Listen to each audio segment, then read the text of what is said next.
Selamat datang tentunya masih di Dunia Games waktu Indonesia bermain Free Fire Season 24 di babak group stage hari ketiga. Dan pada hari ini kalian bakal ditemenin sama gua Julia dan juga Ado Super Biga. Nice.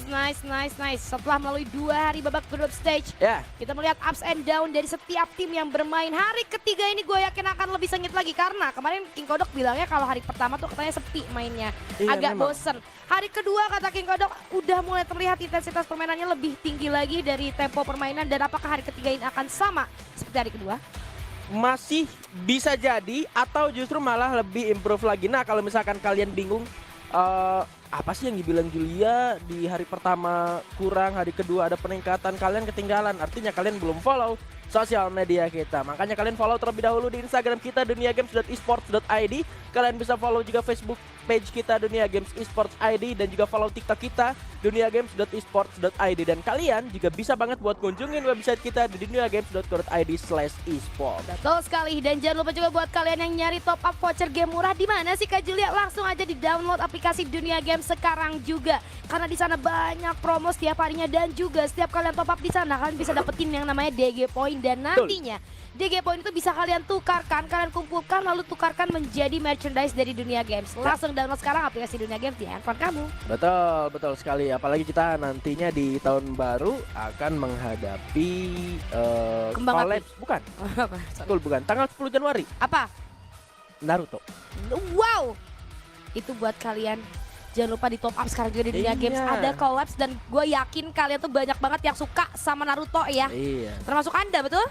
Meskipun saya nggak nonton. Nggak nonton tapi suka kan? Tapi suka. FOMO, anaknya FOMO. Berarti kalau ini lebih ke FOMO ya guys. Lebih ke gue emang nggak nonton semua anime gue. Oh iya benar. Ada kalau kita punya temen yang nonton anime semuanya itu namanya King Kodok ya. Pasti dia bakalan borong nih di Dunia Games pastinya ya. Dan kita bakal lihat dulu untuk turnamen formatnya seperti apa sih Bigan. Kita sudah melalui rangkaian yang cukup panjang tentunya, dimulai dari qualifier team. Dari 350 tim kita langsung ke 30 tim, kemudian 12 tim yang ketemu. Kali ini disisihkan menjadi 6 tim bersama dengan 12 tim invited kita. Ya betul sekali, yang mana sebelumnya juga sudah melewati babak qualifier dari 4 tim yang lolos ke babak liganya sekarang group stage, yang tentunya nanti akan membawa 12 tim dari global leaderboardnya masuk ke babak grand final yang akan diselenggarakan tanggal 18 dan juga 19 Desember 2024. Nah itu dia, nggak ada play-in ya guys sekarang. Betul. Jadi berbeda dan dari semua tim yang bermain, gak cuma tim komunitas aja, kita juga memberitahu bahwa tim e-sport ini gak ada kesempatan kedua ya. Jadi kalian harus all in banget di setiap roundnya, mengingat setiap harinya hanya 4 game saja. Betul sekali. Pun dari apapun yang mereka raih di setiap gamenya tentunya mengacu pada poin sistem. Betul. Yang akan mereka dapatkan dari poin placement lebih tinggi ketika mereka hidup terakhir sebagai tim yang mendapatkan buyah, dan 1 poin kill akan setara dengan 1 poin tambahan. Ya betul sekali. Jadi jangan sampai di posisi ke-11 dan 12 dan gak dapat apa-apa sama sekali. Minimal ada poin eliminasi lah ya. Jangan 0-0 banget yang seperti tadi gue mention bahwa itu cuma 4 game, lu hilang 1 game itu tuh berpengaruh banyak banget. Dimana ada tim-tim yang meledak dalam 1 game gitu kan, dan ada tim-tim yang konsisten bahkan seperti Sonic Olympus ya, yang mereka tuh bisa dapetin 2 kali buyah. Cuman hilang 1 game aja tapi game keempatnya mereka juga bisa comeback. Nah inilah poin-poin yang akan mereka dapatkan pada hari ini. Jangan sampai 0 karena kita kemarin ngelihat ada di overall standing. Mari kita lihat sama-sama deh biar bisa lebih enak jelasin. Lihat, ada tim yang udah 2 kali main masih poinnya 35. Itu dibagi 2 hari gimana ceritanya, Pak? Aduh benar-benar, apalagi kan iya benar seperti yang bilang itu dia. Kesempatannya kan sedikit, Pak. Iya, sedikit banget. Apalagi kan sekarang yang main itu enggak full, bakal 4 match-nya itu dari grup yang sama. Iya, berbeda-beda ya sekarang ya. Di yang switch mainnya gitu ya dari tiap roundnya. Sulit kalau aku ngelihat sampai di posisi ke-12 nya ini masih di angka 35 gitu loh. Masih bakal sulit aman lah ya, betul. tim BCDL, bahkan BTR itu sendiri masih bisa kegeser loh. Iya benar. Sampai Inastar Kediri aja masih bisa make it sampai ke posisi 12 setidaknya. Masih bisa banget. Dan kalau kita berbicara tentang MBR itu wow, dari grup A ternyata cukup mendominasi ya. Kalau kalian lihat dari posisi 1 sampai 4 itu didominasi oleh dari grup A sendiri MBR, 10% Mood, Kagendre dan juga ARF Team. Gue masih penasaran MBR mainin Sam 13 sih karena belum main kemarin. gue kepo pengen lihat MBR ini ada kapten yang selalu dibangga-banggakan sama para survivors gitu. Kita pengen melihat lagi dia ada di permainan seperti apa. Dan untuk 10% mood kita nggak bisa ngomong banyak karena kolom komentar sudah menjawab kemarin ya. Biasanya mereka mainnya emang mood, sesuai mood mereka. 10% itu biasanya ada di map mana nih gitu mainnya. Biasanya di Nextera, kalau di Nexteranya bagus ya udah gitu ya. Nextera doang biasanya. Orang mah katanya kalau mau buyar 80%, moodnya ini 10% ya. Iya cuma satu game. Nah ini dia. Oh, wow. Untuk game schedule kita akan ada Purgatory, Alpine, Kalahari dan juga Nextera, yang mana dibagi jadi grup apa aja nih? Untuk di Purgatory kita akan ada Purgatory AB, di AB. Alpine itu bakal ada AC, di Kalahari dan Nextera grup BC gitu. Jadi hari ini yang bermain 3 kali adalah grup C. sama grup B. Iya dan grup B. Grup A yang 2 kali aja. Iya betul, karena kemarin grup A udah main 4 ya? Udah main 4. Enggak, Iya.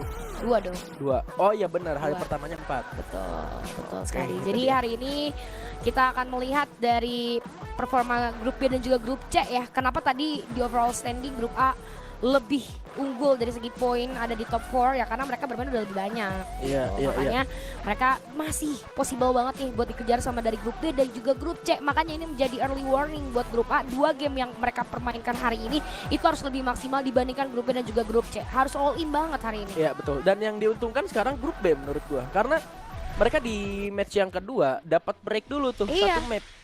Bisa menganalisis dulu tuh. Iya, nganalisis permainan dari grup C itu sendiri. Betul. Di game kedua, masuk game 3, game 4 mereka tinggal eksekusi. Ya, dan hari ini kita akan bermain dengan 3 map kecil. Kemarin gak ada map besar sama sekali. Purgatory nggak ada. Oh iya. Purgatory nggak ada. Oh, hari pertama waktu aku sama Kodok itu map kecilnya cuma dapat di hari terakhir, di game terakhir Nextera doang. Nextera kemarin kita bermuda kalah hari Nextera kemarin kita. Jadi Tapi berbalik jujur ya, balik. dengan season turnamen yang seperti ini, Ya. yang di luar kebiasaan dari apa ya, dari pro scene officialnya itu sendiri ya, Mhm. yang biasa dilatih juga sama player-player di timnya masing-masing. Ada 2 kemungkinan. Kadang-kadang mereka bisa saja merasa sulit dengan sistematika yang baru. Tuh. Di satu hari bisa main 4 kali atau bahkan 3 kali atau bahkan cuma 2 kali.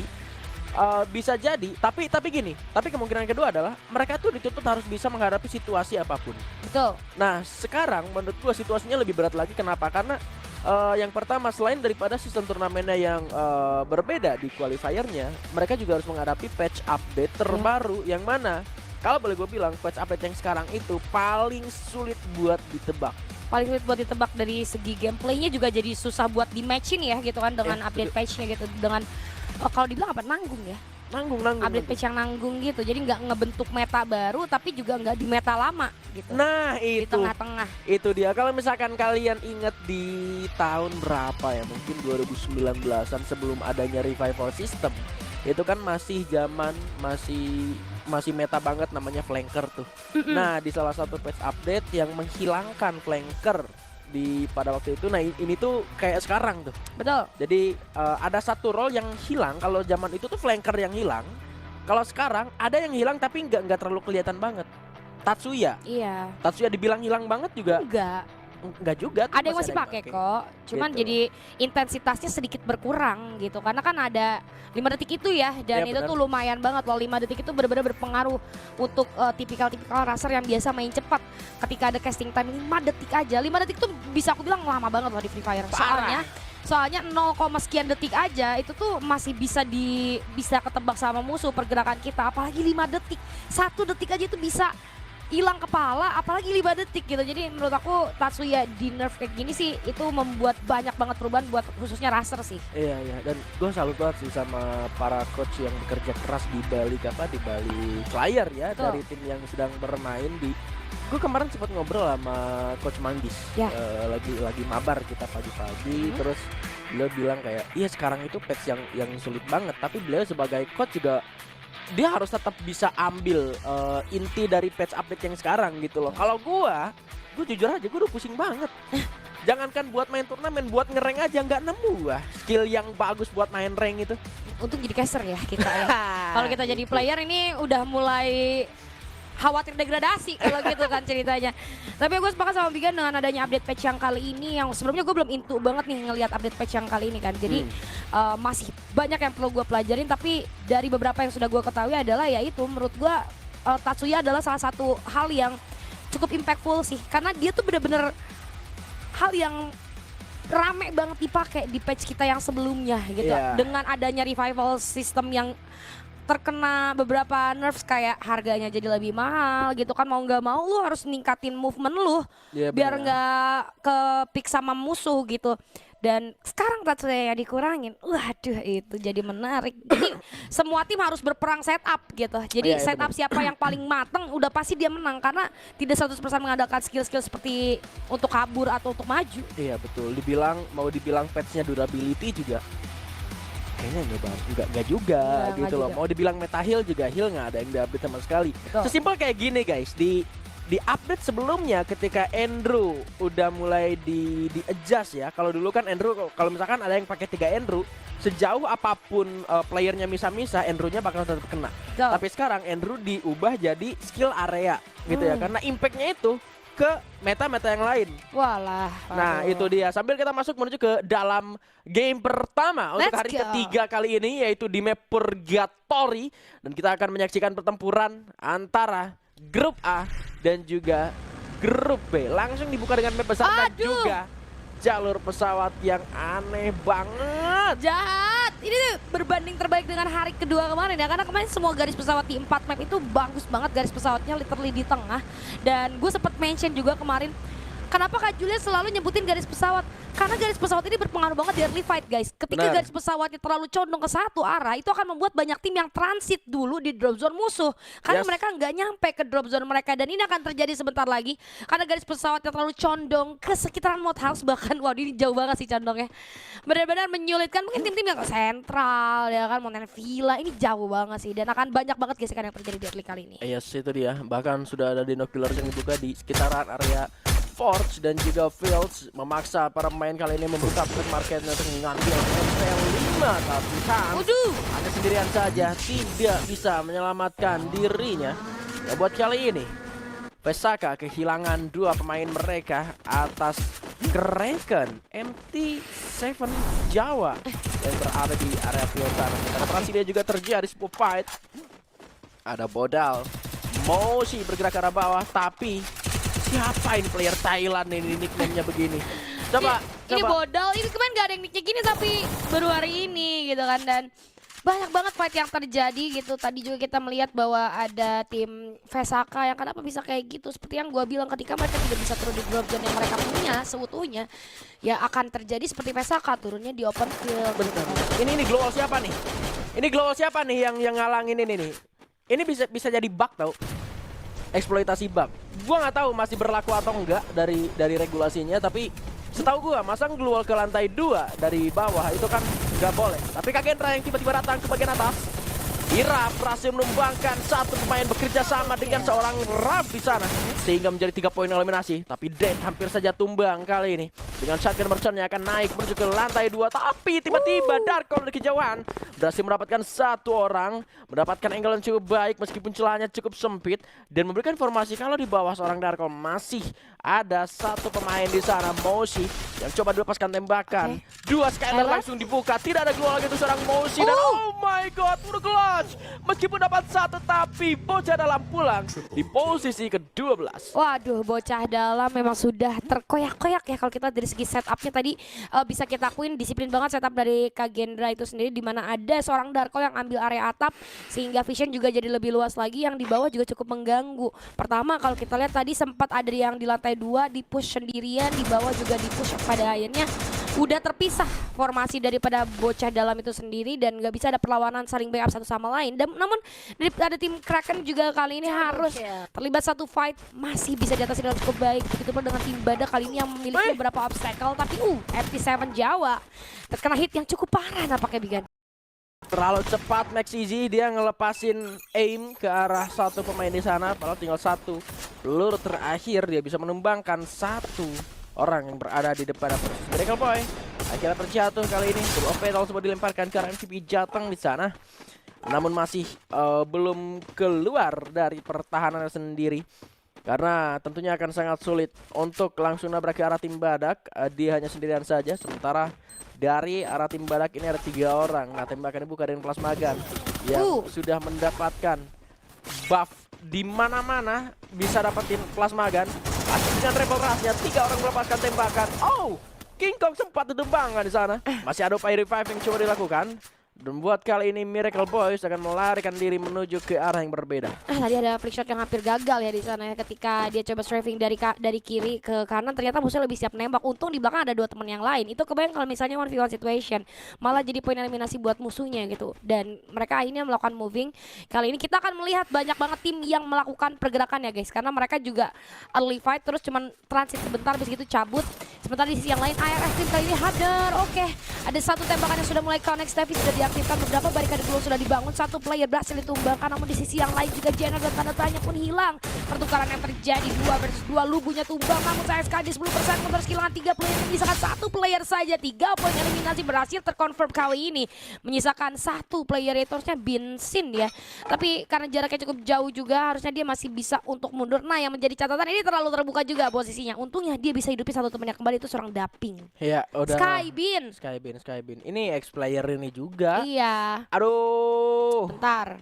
Aduh. Pokoknya Skybin ini bukan player baru. Iya, yang di-coachin sama Manggis Kun.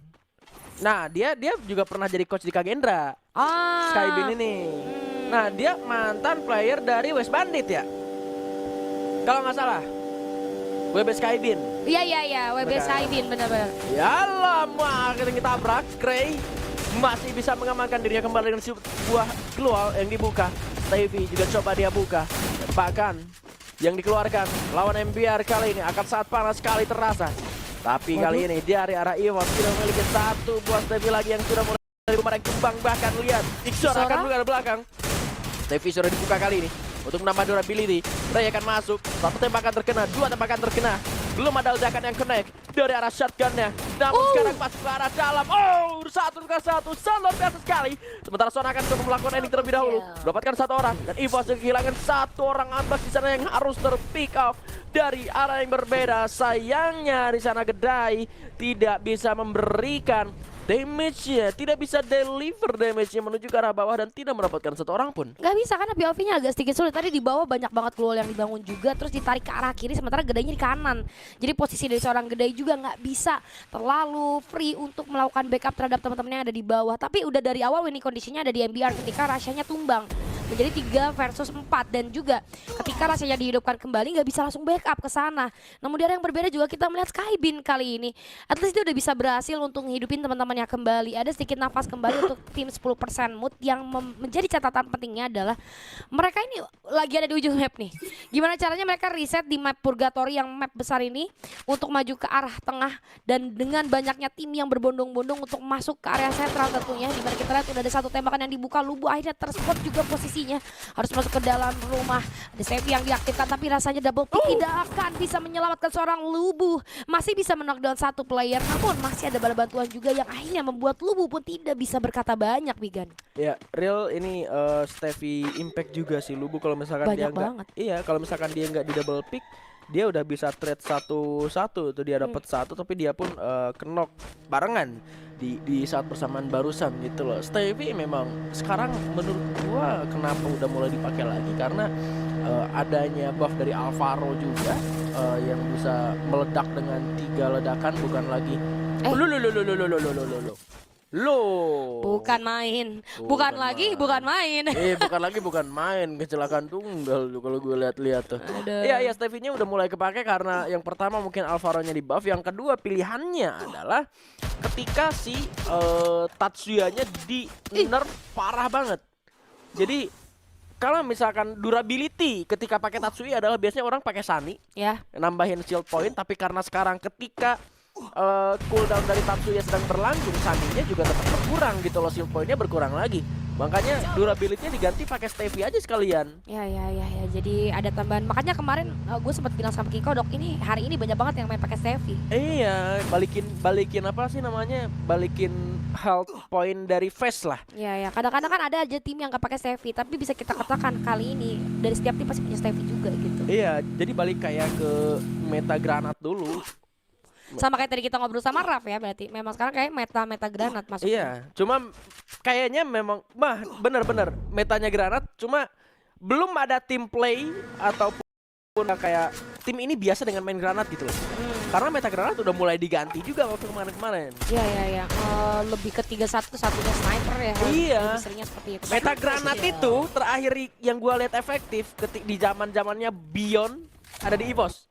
Itu zaman Beyond masih bomber yang Iya, high class prime-nya. banget ya, lagi prime. Karena meta banget di situ. Ya, bomber emang lagi naik dan juga zaman-zamannya Dudes masih di Eko. Nah, iya, itu dia. betul. Itu zaman-zaman Dudes sama Beyond sama-sama bersinar lah sebagai bomber ya. Bener, di meta saat itu. Betul. Sekarang mungkin akan dikembalikan metanya karena yang bikin Alvaro nggak meta lagi itu salah satunya karena awaken-nya. Si granatnya kepecah 3 ketika belum nyampe di ledakannya. Nah itu tuh. Tapi karena sekarang bisa terpecah 3 ketika meledak, jadinya akan mempermudah lagi buat para grenadier gitu loh. Wow, itu bakalan seru banget ya, dan otomatis Steffi akan lebih laku lagi untuk digunakan oleh semua tim yang bermain. Harus ada preparation-nya. At least satu lah. Itu satu, dan harus banget dalam satu tim ada satu lah dengan meta yang seperti ini. Kalau kita rahasia lagi-lagi harus knockdown oleh seorang Sam13. Ini dia akhirnya Sam13 bermain, guys. Tadi sebenarnya gue udah lihat juga, cuman tadi nggak sempat terucapkan. Cuman finally akhirnya kita bisa melihat kembali untuk Sam13 bermain, dan Lubu benar-benar try hard banget ya. Di sana bisa hidupin lagi teman-temannya. Namun dari Kagendra dan juga Vesaka gue lihat udah lumayan banyak panen poin eliminasi. Kagendra 9 kalau gue nggak salah, tadi Vesaka udah punya 6 tambah 1 lagi barusan dari Notif. Harusnya jadi 8. Dan permasalahannya cuma satu, ini mereka harus menentukan jalan mereka selanjutnya bakal kemana. Karena area seperti ini adalah area yang cukup terbuka, mana lagi belum mereka nyebrangin jembatan. Yang kita tidak tahu, bahkan di depan jembatan itu udah ada tim yang ready untuk menyambut mereka, Bigen. Iya, itu yang akan jadi masalah. Kalau misalkan ngomongin solusinya dengan buka Dino Killers, mereka masih pada punya nggak nih Dino Killers-nya atau Arvon-nya gitu loh. Masalahnya dari early game aja yang buka Arvon itu udah banyak banget. Gara-gara jarak dari pesawatnya nggak nyampe ke drop zone mereka masing-masing. Tapi posisi dari MBR Epsilon ini posisi yang cukup diuntungkan secara grounding, tapi tidak diuntungkan secara zona. Mau nggak mau dia harus punya at least satu Tunspad ataupun Portal Go untuk bisa menyeberang seperti yang lo bilang. Nah, di bagian batunya belum ada yang ngambil nih. Ini bisa jadi kesempatan buat Vesaka atau MBR Epsilon yang bisa bergerak menuju ke bagian batu dari Brasilia itu sendiri. Nah, EVOS untungnya dia masih punya satu buah arsenal. Masih punya satu arsenal, tapi dengan 2 player aja gitu kan. Nah, ini akan menjadi PR yang cukup berat, di mana area EVOS ini masih crowded banget gitu. Lihat, Brasilia padat banget penduduknya. Masih 9 tim bahkan yang hidup kali ini. Dan tim Vagos bermain dengan cukup pasif nampaknya. Kita lihat hanya 1 poin eliminasi saja yang mereka miliki, tapi memang gak ada alasan buat bermain agresif juga. 1 kepala berhasil didapatkan, mereka masih ada di dalam zona dan mendapatkan compound yang menurutku cukup solid. Jadi sementara nggak ada sih alasan buat mereka bermain terlalu agresif, apalagi mengingat banyak tim yang belum dapetin tempat perlindungan seperti mereka. Ini mereka tinggal gimana caranya stay long di sini, nungguin musuh yang masuk, karena secara posisi mereka dapetin vision yang cukup luas ke berbagai arah. Ada banyak jendela di sana, di lantai 2 juga bisa melihat ke segala arah. Dan kalau misalnya mereka keluar, menurut gue terlalu sayang. Itu akan menjadi keburu-buruan yang ceroboh. Tinggal nunggu ada yang pecah fight dulu aja. Karena kalau nggak malah mereka yang jadi incaran semua orang gitu. Yes, Sam13 menggunakan Iris-nya kali ini. Tapi artefakan balasan konek ke arah dirinya. Hampir saja dia terjatuh.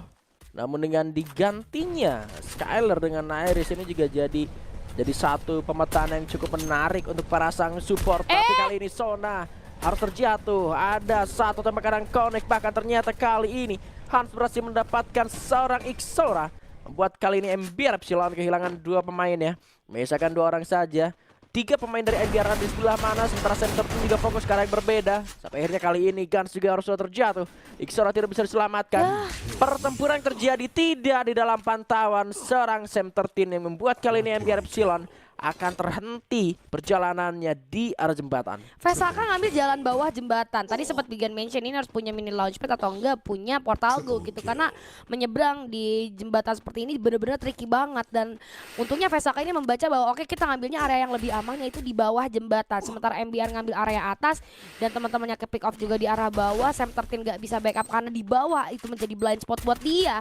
Tapi tadi David hampir aja menjadi malapetaka. Itu kan kamu di patahan bawah, udah pasti tembakannya kalau nggak dari belakang dari kanan. Kenapa ngumpet tadi di kanan kanan pohon? Itu ngebuat dari seorang Sam13 tadi bisa masukin beberapa damage output yang menurut gue itu sebenarnya bisa banget untuk nggak kena ke arah seorang David. Harus bisa diantisipasi duluan gitu.